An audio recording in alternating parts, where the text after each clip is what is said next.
গোপালগঞ্জ থেকে ভাড়া করে গুন্ডা আনতে হবে ঢাকায় মারামারি করার জন্য, তাও মসজিদের মধ্যে মারামারি করার জন্য।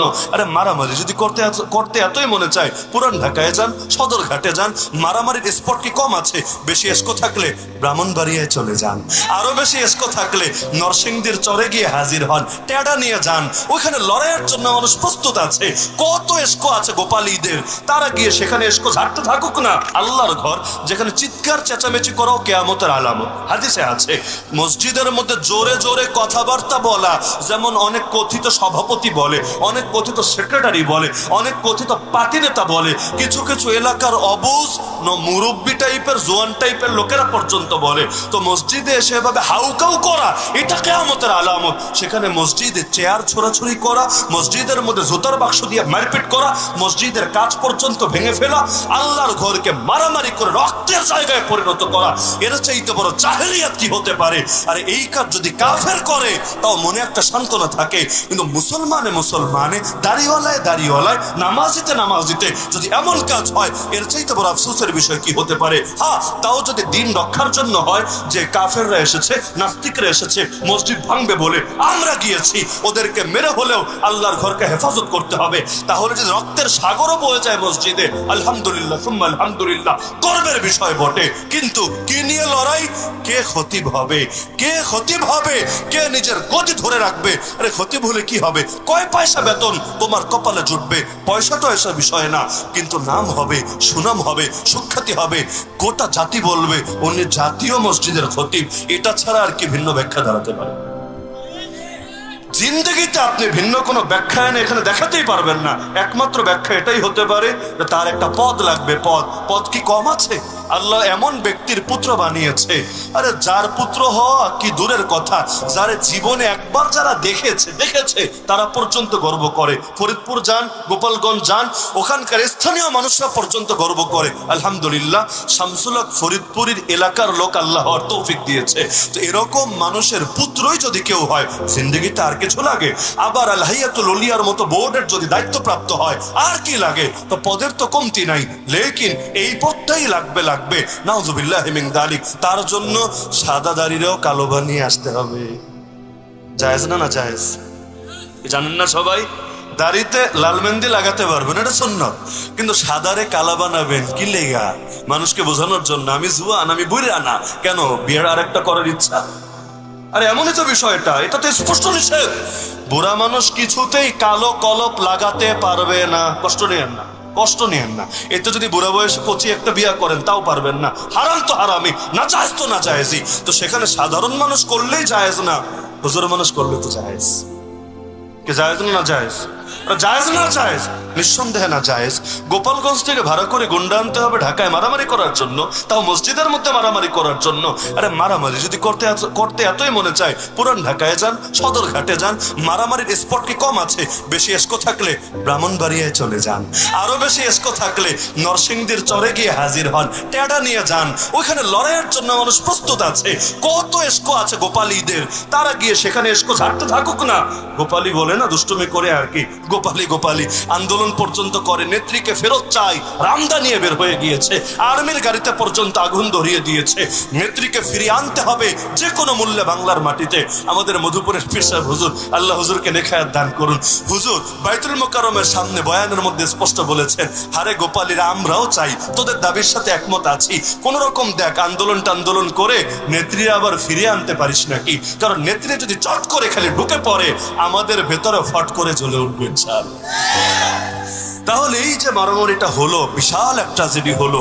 শুধু আজই নতুন হয়েছে এমন না, ভুল ভাই সবার দ্বারা হতে পারে, আমারও পারে, আপনারও পারে, কিন্তু কারো গোটা জীবনটাই যদি ভুলে কাটে, এর চাইতে আফসোসের বিষয় কি হয়? আমি মনে করি বাংলাদেশ যতদিন থাকবে, আমাদের কওমি আলেমদের জন্য একটা লজ্জার বিষয় হয়ে থাকবে যে শুকরানা মাহফিলের স্টেজে এই ভদ্রলোকই শেখ হাসিনাকে কওমি জননী বলে ঘোষণা দিয়েছে। কওমি জননী বুঝেন? কওমি জননী হলো উম্মুল মাদারিসিল কওমিয়া, দারুল উলুম দেওবন্দ। জননী মানে আম্মা, আম্মা মূল। তাহলে যত কওমি মাদ্রাসা আছে সব মাদ্রাসার উম্মুন বা মাদার বা মূল কেন্দ্র কোনটা? দারুল উলুম দেওবন্দ। এজন্য যে কোনো আলেমকে জিজ্ঞাসা করেন উম্মুল মাদারিসিল কওমিয়া, কওমি জননী কোনটা, তারা বলবে দুনিয়ার বিবেচনায় দেখলে দারুল উলুম দেওবন্দ, বাংলাদেশের বিবেচনায় দেখলে আল জামিয়াতুল আহলিয়া, দারুল উলুম মঈনুল ইসলাম, হাটহাজারী মাদ্রাসা, এগুলো কওমি জননী। তো এতদিন চিনতাম কওমি জননী একটা বিল্ডিং, একটা প্রতিষ্ঠান, একটা মাদ্রাসা, সেখানে আস্ত একটা মহিলারা বানিয়ে দিল কওমি জননী। আরে এক মানুষ কয় জিনিসের জননী হবে রে ভাই? তিনি নাস্তিকদেরও জননী হবেন, শাহবাগীদেরও জননী হবেন, চোরদেরও জননী হবেন, দালালদেরও জননী হবেন, সালেমদেরও জননী হবেন, সবার জননী হবেন। আবার কওমিদেরও জননী হবেন। আবার আব্বা নাকি তার যে পিতা সে হলো আব্বা, তাহলে পিতার কন্যা যে হয় সে হয় আম্মা। এটা তো আমার যুক্তিতে আসলে বুঝে টুঝে ধরে। আব্বার মেয়ে আবার আম্মা হয় কিভাবে রে ভাই? এটা কোন দেশের বিজ্ঞান? আপনাদের মাথায় ধরে? আরে বলে না, আব্বার বউ না আম্মা হতে পারে? বঙ্গমাতা, হ্যাঁ ঠিক আছে, যুক্তিতে ধরে। আব্বার বউ আম্মা হতে পারে, স্বাভাবিক যুক্তি। আব্বার মাইয়া আবার আম্মা হয় কেমনে? এই কথাটাই তো একটা বেয়াদবি মার্কা কথা। এই কথার মধ্যেই তো আবার ভিন্ন ইঙ্গিত টিঙ্গিত পাওয়া যায়। নাউযুবিল্লাহি মিন যালিক, আফসোসের বিষয়। তাহলে কওমে জননী বলা হয়েছে, যদিও এটা ব্যক্তির কথা, ব্যক্তির দায় সকলে নেবে না। আফসোসের বিষয়, এটা অবশ্যই আফসোসের বিষয় যে সেদিন কারো হিম্মত হলো না মুখের সামনে কথাটার প্রতিবাদ করা। দরকার ছিল যত বড় ব্যক্তি হোক, কিন্তু হকের চাইতে কেউ বড় না, দ্বীনের চাইতে কেউ বড় না। আমার সারা জীবন কষ্ট থাকবে দুইটা জিনিস নিয়ে। ওই মঞ্চে বলা হয়েছিল শাপলা চত্বরে কেউ মরে নাই। শাপলা চত্বরে মরে নাই, শাপলা চত্বরে মরে নাই।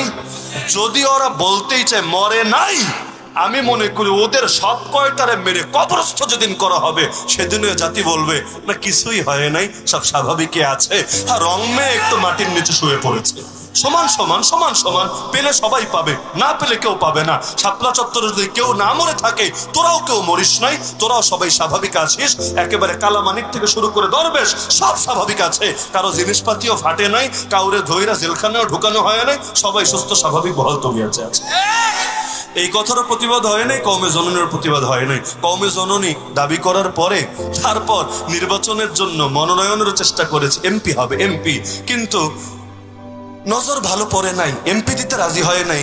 লাস্টে গিয়ে চিন্তা করেছে এমপি দিলাম না, তাহলে ছেলেটারে খতিব বানায় দেই। আগে ছিল বেদাতিয়া খতিব, এই তুলনায় ভালো আলহামদুলিল্লাহ, বেদাতির চাইতে অন্তত ভালো। দালালি করুক আর চাটাচাটি করুক আর যাই করুক, অন্তত মানুষের ইমান আমল তো হুমকের মুখে ফেলবে না, আলহামদুলিল্লাহ বলেছে সকলে। চিন্তা করেছে মন্দের ভালো তো বটে, লেকিন আজকে যা হয়েছে আমি মনে করি জীবনে সারা জীবন বসে যা কামিয়েছে আজকের একদিনের ঘটনায় সব বরবাদ করে দিয়েছে।